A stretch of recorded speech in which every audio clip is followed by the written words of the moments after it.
नमस्कार। श्री कृष्ण के बारे में मैं आज बात करूंगा। कृष्ण ये नाम लेते ही न जाने क्यों मन में एक प्रसन्नता और बहुत खुशी आ जाती है।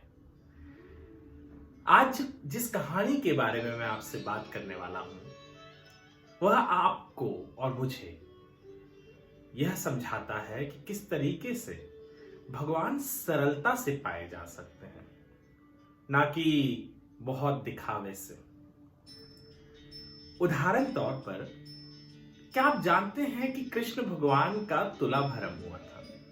तुला भरण मतलब जहां आज भी बहुत सारे मंदिरों में होता है, जहां तराजू के एक भाग में एक व्यक्ति बैठता है और दूसरे भाग में ऐसे सामान रखे जाते हैं, चाहे वह कोई फल हो या कई मंदिरों में नारियल रखे जाते हैं, कुछ बड़े जो रईस होते हैं वो दागिने रखते हैं, और जब दोनों भी भाग समान हो जाए तो उसे तुला भरण कहते हैं। कहा जाता है कि सबसे पहली बार यदि किसी का तुला भरण हुआ था तो वह थे श्री कृष्ण। हुआ यह कि कृष्ण की दो बीवियां रुक्मिणी और सत्यभामा, इनमें कुछ ज्यादा बनती नहीं थी। सत्यभामा को हमेशा ये लगता था कि कृष्ण रुक्मिणी के प्रति ज्यादा झुकाव रखते हैं, लगाव रखते हैं, और इस बात से सत्यभामा के मन में कहीं ना कहीं ईर्ष्या थी। उनके बीच में जो दरार थी वो बढ़ते जा रहा था।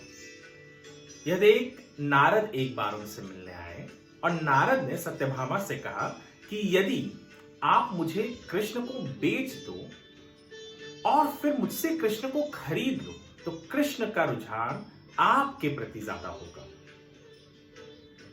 अब सत्यभामा तो वही चाहती थी, और सत्यभामा कहा जाता है कि बहुत ही अमीर थी, उनके पास बहुत हीरे जेवर थे, जबकि रुक्मिणी के पास उतने नहीं थे। सत्यभामा तुरंत मान गई।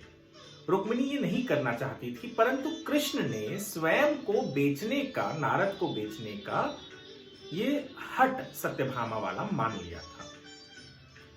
अब नारद को तो बेच दिया इन्होंने। अब नारद से जब खरीदने की बारी आई तो नारद ने कहा कि मैं तराजू के एक हिस्से में कृष्ण बैठेंगे और दूसरे हिस्से में आपको जो रखना है, चाहे वो जेवर हो, फल हो या कोई और वस्तु जो आपके पास है आप रख सकते हैं। जैसे ही कृष्ण का और उस तराजू के दूसरे हिस्से का भाग बराबर हो जाए, मतलब आपने जो भी कर दे वह कृष्ण को उनके हो गए।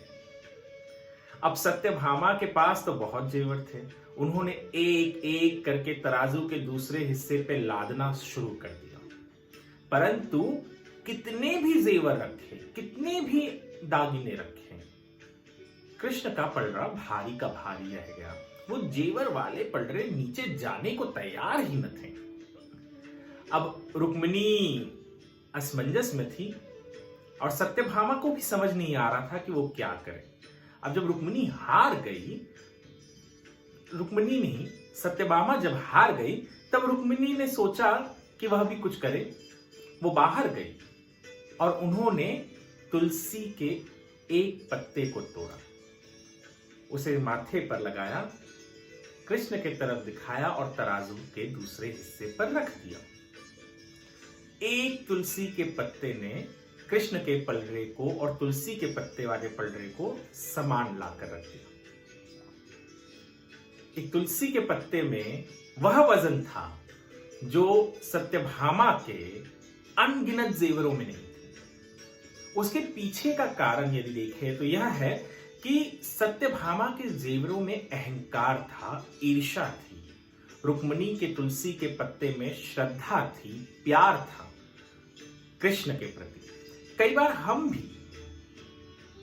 दिखावे में बहुत पड़ जाते हैं, और भगवान दिखावे में नहीं, भगवान तो सादगी को पसंद करते हैं। कृष्ण को भी सादगी पसंद आई, इस कारण कृष्ण ऊपर आ गए, तुलसी का पत्ता भी वहां आ गया, दोनों समान हो गया और रुक्मिणी जीत गई। नारद से कृष्ण रुक्मिणी के पास चले गए और सत्यभामा अपने अहंकार में दोबारा उसी हालत में थी जहां रुक्मिणी को ज्यादा रुक्मणी के प्रति ज्यादा रुझान रखने वाले कृष्ण थे।